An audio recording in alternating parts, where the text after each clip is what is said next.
आपने ही चेंज कराया मुझे, कान खोल के सुन लो, सत्य सुन लो, आपने ही चेंज कराया। जिस अब मेरा मुंह मत खुलवाना। You were very close to the siblings, Rahul Gandhi and Priyanka Gandhi. But what happened?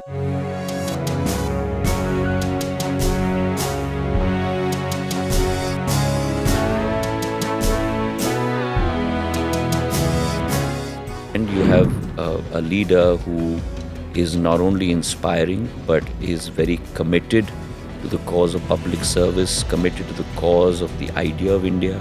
It's not the issue of a relationship souring. It's the issue of an institution losing its moorings. That just shows you the bankruptcy of that government. That let alone the fact that they could not hold on to their MLAs, they could not even hold on to their cabinet ministers. Because there were many promises that were made that were being defied every single day that this government was in government in Madhya Pradesh.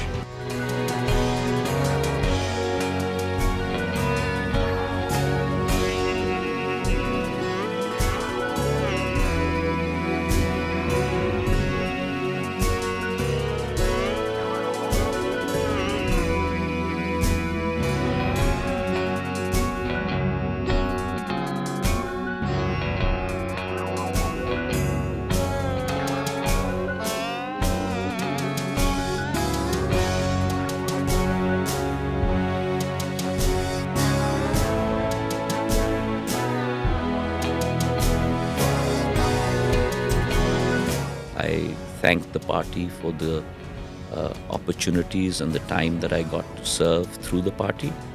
I also thanked from the bottom of my heart all the people that I served with. But it was time for me to move on. But you didn't take the plunge on your own. You took people with you. You broke the party. You broke the government. The Operation Kamal was put into effect. I don't think there was any Operation Kamal or there was any operation at all. A new government came into power. No? Sure. But at that point of time when I decided that it's no longer going to work the way it is, again, people who are not necessarily only politically tied with me, but there was an emotional bond, decided that they will also walk with me. And mind you, and I'd like to make this very, very clear in this conversation with you, you have seen many cases in the history of politics of India where Smita Prakash ji has gone from X to Y and Jyotiraditya Scindia has gone from Y to Z. But there are very few cases where this has happened within 15 months of a government being formed. It's generally always the case that people move 4 months before an election or 6 months before an election. 15 months after a government has been formed, and that too after 15 years. And those who left with me, 25 of them, 6 of them were cabinet ministers in that government. And that just shows you the bankruptcy of that government. That let alone the fact that they could not hold on to their MLAs, they could not even hold on to their cabinet ministers. Which also shows the persecution that probably went on within that government. Versus not only the public at large, because there were many promises that were made that were being defied every single day that this government was in government in Madhya Pradesh, but also people were being persecuted. And therefore, at some point of time, people also decided to call it quits. And all of them, mind you, went back to the people. So the old system where I would move from X to Y and nothing would happen to me doesn't stand good anymore. Because I have to go back to the arena of the people and get elected again. And out of we had 29 by-elections, of which 28 seats were with the Congress. So 28 seats lay with the Congress party. The Congress party could retain only 9 of those seats.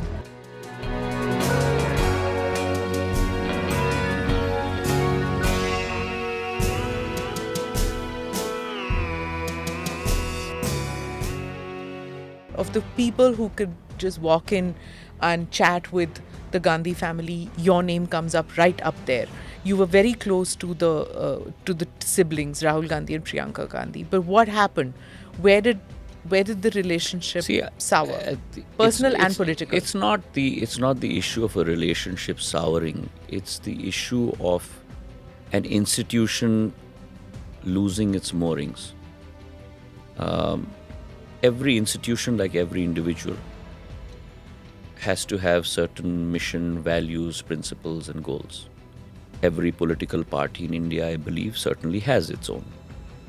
But when an institution starts losing its way, when an institution loses track with the reality of India, when an institution no longer is able to mold itself. So you have a group of vision, values, and models, but then that constantly has to be molded along with what is happening in the environment. When that happens, then the process of decay sets in. On the other hand, you have a leader who is not only inspiring, but is very committed to the cause of public service, committed to the cause of the idea of India, is unflinching in his resolve to cleanse the system, is very focused on delivery and execution, changing the perception of India within India itself and externally. And therefore, there's a great attraction and a magnetism that Prime Minister Narendra Modi in his persona exudes. And then when you have this wide chasm between, on the one hand, an institution that's unfortunately going into decay and is not willing to turn around, and on the other hand, you have an enigmatic personality, then of course one is attracted towards that if your cause is public service.